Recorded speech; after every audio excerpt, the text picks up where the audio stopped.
White Pine County and Nevada Department of Transportation Annual Workshop, February 17th, 2022. Theirs is the most important, more than anyone else in this state. So how do we do that? Again, I'm speaking really candidly right now. Okay, good. I hope I'm not overstepping, but our One Nevada plan is, we have those 6 little circles in the upper left. I know you can't see it there, but they are our 6 goals. So we try to tie every priority in the state or need to one of these 6 goals. The number 1 goal, anyone got a guess? Safety. Thanks, Chris. Safety. Number 1, enhance safety. That's what we're in the business of. Enhance safety. 2, preserve infrastructure. 3, optimize mobility. 4, transform economies. 5, foster sustainability. And 6, connect communities. So those are our 6 goals. So when we talk about data-driven, we need data, we need proof, we need what's happening, why, what are things that are happening, crashes and things like that, that tie these needs, such as a passing lane between Vegas and White Pine County. There's crashes, there's this number of crashes happening. This is why this need should rise to the top in this process. Does that make sense? So in a way, I know a lot of folks look at, myself, I'm one of them too, oh, it's another strategic plan. But if you will, I feel this plan helps level the playing field because it removes, I've heard plenty from folks, why do we even come to these workshops? It's been 8-10 years, Vegas and Reno get everything. But this helps remove that. And this helps level that playing field because it points to the data of what's happening. So, sorry. So how does it work? Well, we have 3 main phases. Go back just a sec, Chris.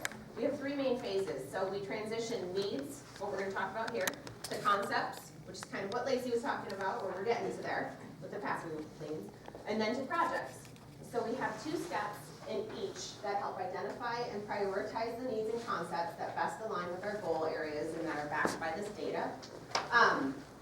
An important step is to identify actions that advance those high priority needs and concepts to the next phase so that they don't get lost on a shelf for 8 years or they don't, we forget about it. So, one thing to think about today when I turn this over to you all here shortly, NDOT's been very reactionary in the way we operate instead of proactive. And oftentimes our rural partners all across the state, they reach out to us and they tell us what they need. We need a flashing beacon here.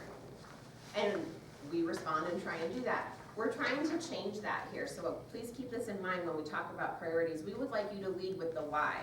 Why do you need a flashing beacon? What's happening? Oftentimes we have what are called unintended consequences if we just put something in, and perhaps that wasn't what was actually needed in that area. So what we're trying to do is hear the why. What's happening? Are we having crashes? Are we having close calls with pedestrians? Things like that. And then let our experts at NDOT, our subject matter experts, assess it, look at it, and determine what's the best thing forward, the best solution. So when we talk today, what about your concerns? Helpful examples would be, we have a drainage issue on 93. The town, we flood, we need sandbagging, that type of thing. Or we have a multimodal accommodation connecting X to Y. There's no place to walk or bike, and this connects to a school. Those are great examples of a why you need something. Not enough context would be something which we hear often. We need a highway bypass, or we need lower speed limits, things like that. Sorry, I'm gonna circle back really quick. I just realized I forgot to mention with the TAP program, that's also our Safe Routes to School program. And that's a really big opportunity for funding as well. If you have any need in the county, in the city, and it's within a 2-mile radius of a school, you're eligible for Safe Routes to School funding for pedestrian and bike paths. Okay. So today, we're at this first stage on the left. That's why we're here. We're here to receive your needs. And again, I sincerely apologize if it's the 8th year in a row and you're having to say the same thing over and over and over. But I can assure you that we're taking these needs back and going through this process, and your needs will be heard. That doesn't necessarily mean they're going to happen, but I'm assuring you that they're gonna be heard. So we're receiving your needs today. We go back, we inventory the need request, just like why we're recording, because Chris and I are traveling to 14 rural counties collecting all of this information and this data. We associate it with GIS mapping. We have your descriptions of why this is a need. And then we go through our process here of what we document the data for each of the needs that tie to those 6 goal areas I mentioned. And then we have our project development committee, and they look at this and they recommend the next steps for action, which could include additional study, could include design, could include construction, or it could be, this doesn't fit up here right now and it's gonna go right here for now. Okay. Just briefly, wanted to let you know that since we're going through so many changes at NDOT, and I'm obviously new in this role, but we're also going through this whole rural county engagement and revitalization plan. We are kind of overhauling the program. And so going forward, our workshops may not look like this. It may be different. You may be contacted by a consultant we have asking what your preference is.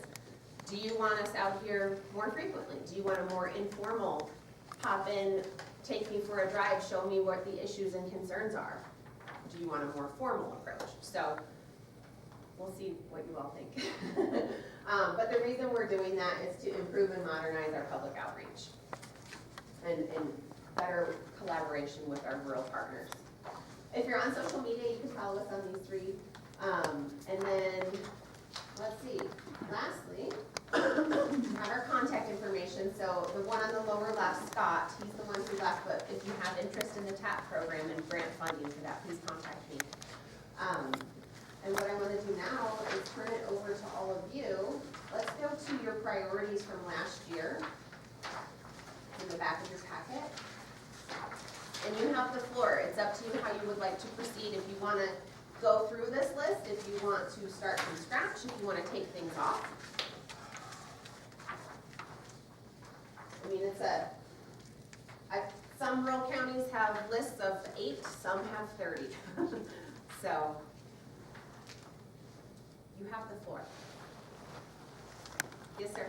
Shane brought up, and it's not on here, but the junction that he's talking about, here we have the by Lane's truck stop, but I went to Vegas a while back, and as you approach the turn at the, what we call the blackjack, to turn on to 318, it comes upon you quick. So a couple of cars in front of me drove right through it past, because there was no real signage that said go to that. The lanes is definitely important because it involves the community of Lund. But as you're heading down 93 and you turn off to 318, I think some signage prior to that saying left turn to Las Vegas or whatever you have, because they drive right through that, and then they gotta go up about a quarter of a mile, flip around and come back because they missed the turn. And I think that's one of the things that Shane brought up is just some signage. It's a little bit different than the slow down at Lane's truck stop, but it's just to give some direction as to how to, when you're coming upon the junction there at 318 and 93. Okay, and I appreciate that. Those are things, unfortunately, we don't have anyone here from our local district office, I don't think, do we? No. Confusion on 93? Okay. Go ahead. No, I was just saying, on number 3 right here, I think the request of number 3 is to designate 318 as alternate 93. Oh, Instead of, so different, we're talking two Yes. we're different. talking to you. Yes. Okay, okay, Yes. gotcha. And it's not just London, it's also Preston. There's 2 communities. Oh, gotcha, okay. Okay, I will take that, one of the things we're doing, probably oversharing here, but, so, NDOT, as an organization, we have, what, about 2,000 employees? I think it's 1,700. Okay, so we have our headquarters in Carson City, and then we have districts across the state. Are you all familiar with that? So we have District 1, 2, and 3. And we have a lot of silos at NDOT. And one of the things we're trying to do at these workshops is break down those silos internally. So your request right now with regard to signage is something I will be going back and letting our district office here know about that. Like, that's something that we can take care of at a local level It doesn't necessarily have to be on a priority list per se,